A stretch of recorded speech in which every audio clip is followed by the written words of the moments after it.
I didn't realize I was building an intelligence test.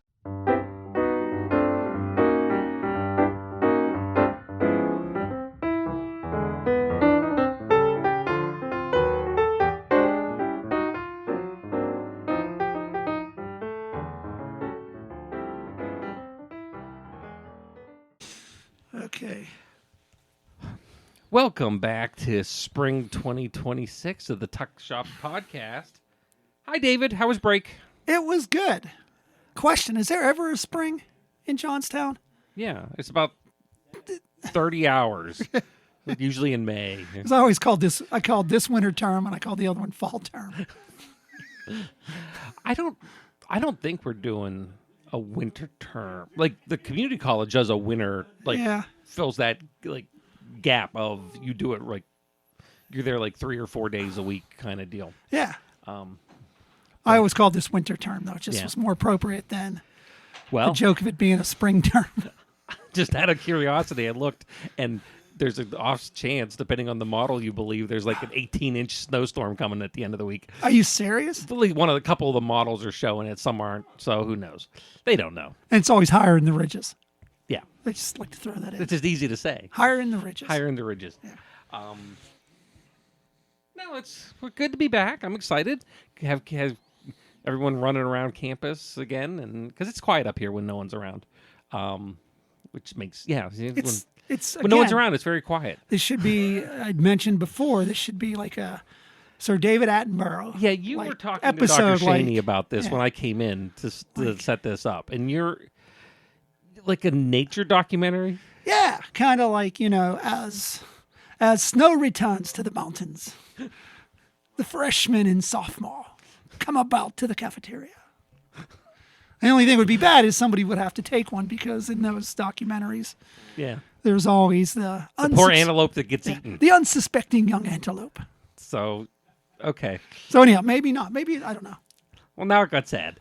Oh, well, yeah. But it always the drought comes and then it rains. Somebody has to take it to make the documentary interesting. Yeah, exactly. Yeah. Frozen world. Frozen planet. Frozen campus. So, well, that's good. Every break, and I'm going to ask you how your break went as far as like what you did, anything cool and interesting. It's just you and I today. Yeah. You have a nice day. But no. This is my. I finally have the platform back because every break there's a theme. Sometimes it's a weather theme. Sometimes there's something that happens on camp. We've had there's been weather-related incidents. There's been pipe breaks and stuff over the decades that I've been on campus that we've done through break. This break to me was the fall break, winter break of the roundabout. And then no one cares, but I was freaking just I did say something about this somewhere. Yes, everyone. For the roundabout in Geistown, down from campus, there was one person who screwed it up and went the wrong way over break. Not me. But I was involved in putting the thing in. So it turned into like 10 days of me getting questions and defending. Would you just put a stoplight? Okay, it's an extra $2 million. Why didn't you just do nothing? Okay, then it would just been a dead bridge that you just had to like Dukes of Hazzard over the thing. Like, so my entire break was restful. Yeah. The holiday was good. And then just this unrelenting defense of this circle that people can't figure out how to drive in. And I'm just like, and I know this is not related to campus. It's just I wanted to rant about, I didn't realize I was building an intelligence test. Interestingly enough, Blairsville has one. Yeah. It's called... A lot of places do. Yeah, we call it traffic circle. Yeah. We don't call it a roundabout. Maybe that's, it's foreign to some people, but it's been one of these things that's been in town for like 180 years. It's just the middle of town. And I've seen more and more of these, and quite frankly, if you travel south, like you get into the Carolinas, Virginia, they are like... They're everywhere. They're everywhere. I mean, they're like, as soon as you come to a town, like on the outskirts of town, there's the traffic circle that everyone seems to understand. You kind of go right, no matter what. It's completely, it's so easy. Yeah, just keep going the way you were going. Why would you go the other way? I couldn't stop myself because I was also bored.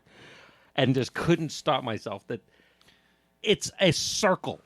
It's not that hard. Right. You just go right. Yeah, just Go right.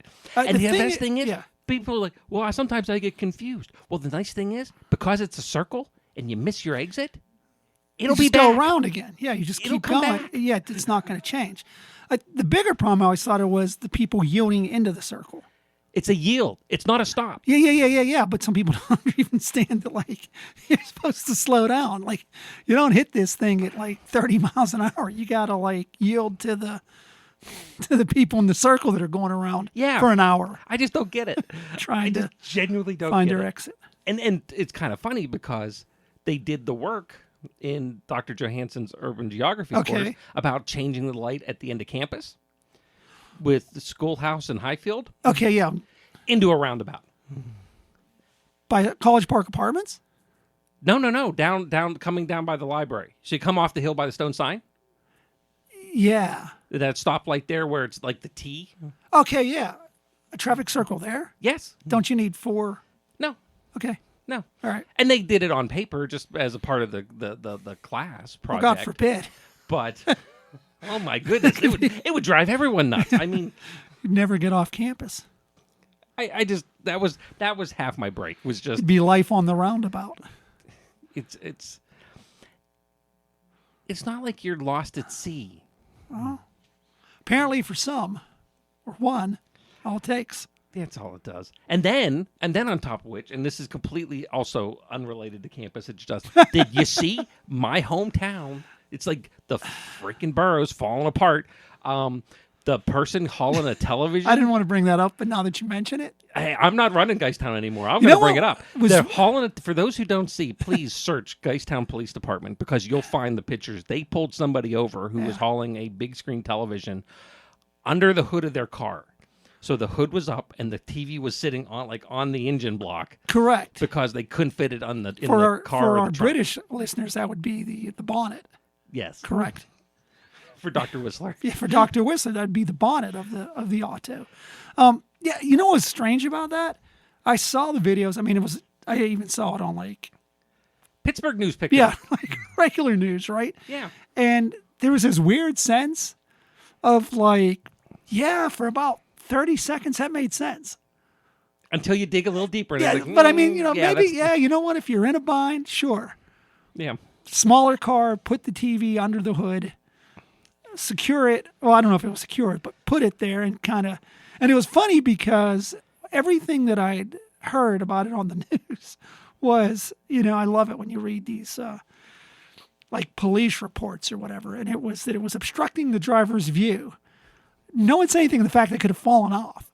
Like, you know what I mean? I would think that would be the bigger hazard would be that you've got a 72-inch inch TV bouncing down the highway. Right. I mean, whether the driver could see it or not, you know, I'm sure it was obstructed view, but I would think that the hazard of a TV being in the middle of the street would be a little bit more concerning then. I just say that this was my break, and that's why I'm so glad to be back on campus in something normal because it's still early though. But that's fine. I can handle this stuff. There's it's that kind of crazy. A lot of semester left, and I needed a vent about this stupid. Yeah, I did see that. Stupid thing that I had to deal with. Yeah, it's a circle. It's fine. Traffic circle. Don't put your TV in your engine. Yeah, I don't. Yeah, I'm surprised. Like they didn't interview the guy. Maybe we don't want that. Who knows? I don't know. Who knows? I don't know. Maybe we get him on. Maybe we can get him on the old tuck shop here. Maybe he's a UPJ. If you're a UPJ alum. Yeah, if you're an alum, you listen to the show, and that was you at the television. Hey, I will put you on the show. I absolutely will put you on the show. That innovative transport idea. Good Lord. Good stuff. Part of the exciting thing, other than getting that out of my history and out of my brain, so I do this show just to rant to you, David.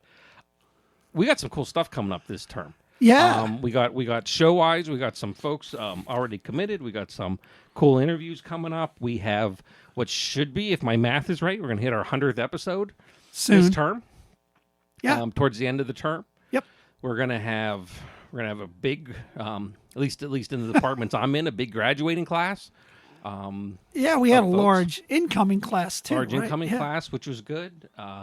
But we have some cool events Yeah. that I think we want to kind of put on everyone's calendar because time gets booked fast. Yeah, I'm going to go over some stuff chronologically. So, as you know, the 29th, which is next Thursday, is our our Raise a Toast UPJ Mountain Cat event at Levity in Indiana, Levity Brewing Company in Indiana. It'll be 2 weeks. 2 weeks. I'm sorry. Yeah, it's Yeah. a week. Yeah, 29th. 5 to 7 down at Levity on Wayne Avenue. Again, we're inviting alum to come out far and wide. If you're in the Indiana area, Johnstown area, Altoona area, it's going to be a chance to get together, chat. Dr. Spector will also be in attendance. Kind of not only is he informative, I find him to be rather entertaining. So if you haven't had a chance, stop down for that. It's completely no charge, free of cost, free of charge, no cost. Get a couple of drinks, get some appetizers, hang out. We'll have alumni swag. Need to mention our new alumni swag. So we kind of did some color reversal for the new spring Yeah, line. new blue shirts. the- So if you had a yellow one, and you're like, you boy, need a I blue like one. that. Now you can Gotta get, get your a blue one. matching set. Yeah, cost you nothing. So come on out. We want to see you. We want to see you hang out. And again, you don't have to come for the whole 3 hours. Come for 20 minutes, 10 minutes, half hour. Just come on out and chat. A couple of other things that are also coming up. We will. We're about a month away from Valentine's Day. So that means only one thing, that this is the time of year we do our very popular mountain cat couples, where what will happen is there'll be something on Facebook today and on LinkedIn asking anyone that met here, dated, or you didn't have to date, but you got married. So you met here, you got married, you became a mountain cat couple. We've done this for the past 2 or 3 years. We get about 30, 35 couples each year. It's always very popular. It is. It's kind of neat.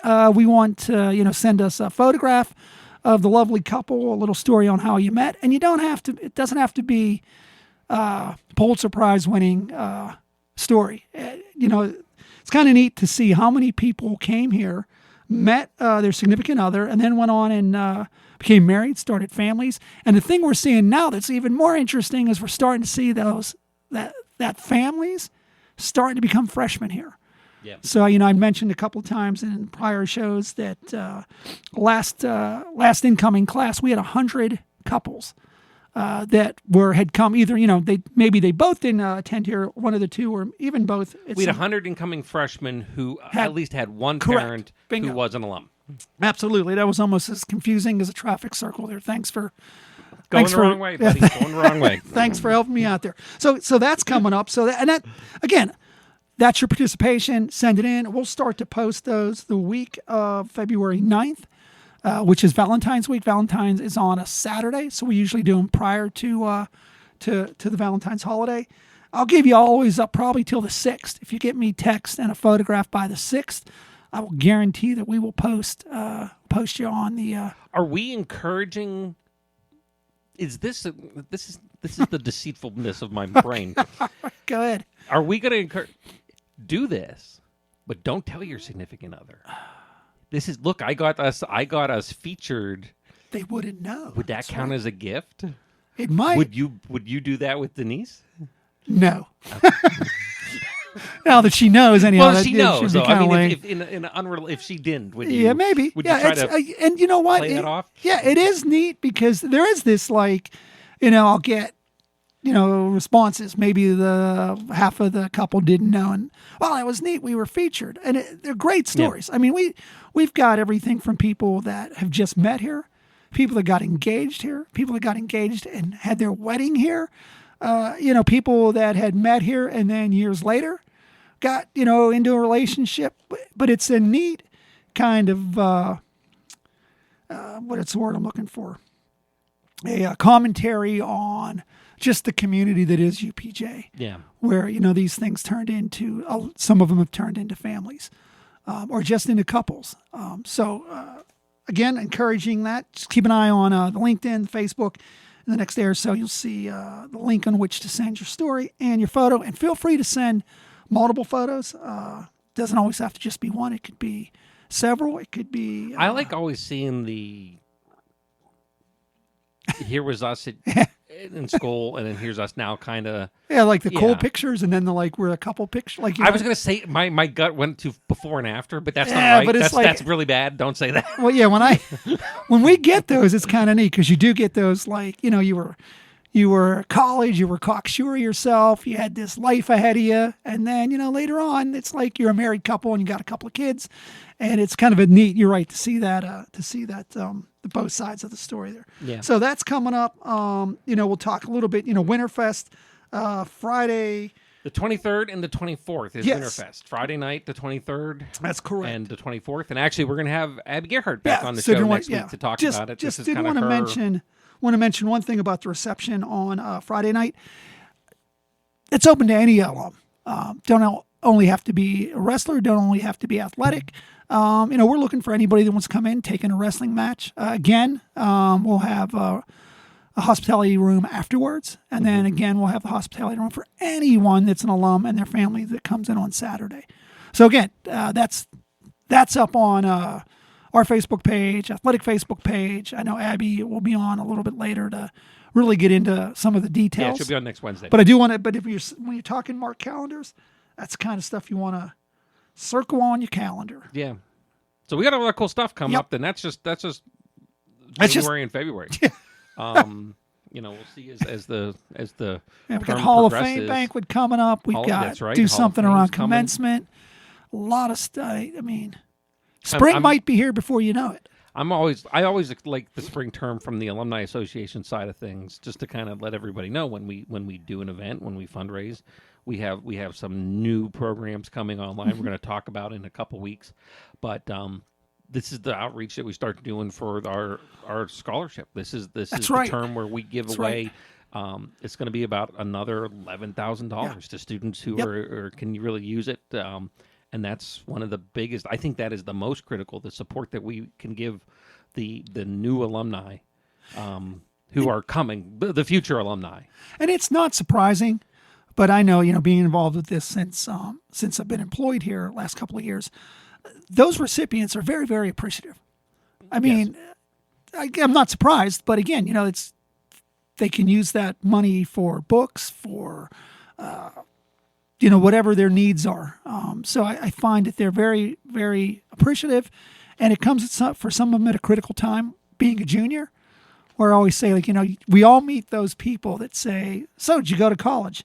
I went all the way to my senior year and didn't get my degree and was short X amount of credits. A lot of times that's because of financial difficulties. This scholarship could be used for that as well, to get you through that senior year, which gets you over the hump and gets you out. And that's exactly really what it was designed for. Yeah. When we set this up, it was there's oddly enough, when you think about it, there's a decent amount of money for incoming students. Actually, I just saw an announcement. There's a whole bunch of money tied to graduating high school seniors this year because of the 250th anniversary of the United States. That's wrapped around that is for programs and stuff. So there's even more on that. 2 years in, 3 years in, people don't remember you as much. People don't think about you as much. And we were seeing that. You're no longer that puppy that you got at Christmas. Sadly. But we're having people who were, like David said, I just can't get it there. And us being able to help and get those people over that last hurdle to get to a graduation has really been really special. Yeah, a student that's pulling the grades, is doing everything right. There was one particular recipient I remember last year. He was getting aid. His mother, he had a single mother. I think it's the story one if I remember. Had a single mother who changed jobs. When that single mother changed jobs, he had lost financial aid. That scholarship made up for that financial aid that they had lost because of the change of employment. Yeah. So again, that was one of those situations where that student didn't have to face a hardship and figure out, what do I have to do? And I think the guy was working 2 jobs to begin with. Mm-hmm. So does he take on another job? Does his school work suffer? It's such a valuable thing. And like I said, I'm real excited. We got to get Dr. Letney get Doug on to talk about our new thing once we get past January's meeting. And if you ever wanted to make a contribution to that fund, just let us know. Yeah. Anything can be designated to any particular bucket, if you will, here at Pitt Johnstown. So we wouldn't turn it away. We That is wouldn't. for sure. Well, let's. I think that's a lot to cover. Are we good? I feel better. I feel better getting it off my system. I feel yes. So All right. now everyone who listens has a little picture of what it's like living with me. So I want to wish you all a great week. David, thanks for popping in. Absolutely. And we will hear you next week. Next week's episode, like I said, is going to feature Abby Gerhardt's going to come and sit down with us for a little bit and talk about Winterfest and a really interesting project that's going on. Yeah. That we're going to find a little bit more about. Yep. So everyone have a great week, and we'll talk to you next time. The Tuck Shop podcast is recorded live on the University of Pittsburgh at Johnstown campus. Update your contact information with us by visiting johnstown.pitt.edu/alumni. Connect with us online via Facebook and LinkedIn, or consider donating to the university at that's giveto.pitt.edu/giveupj.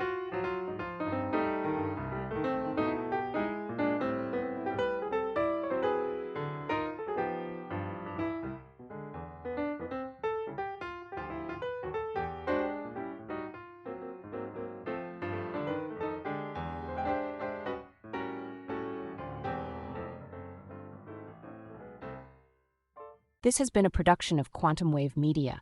Views expressed do not necessarily reflect the opinion of the University of Pittsburgh at Johnstown.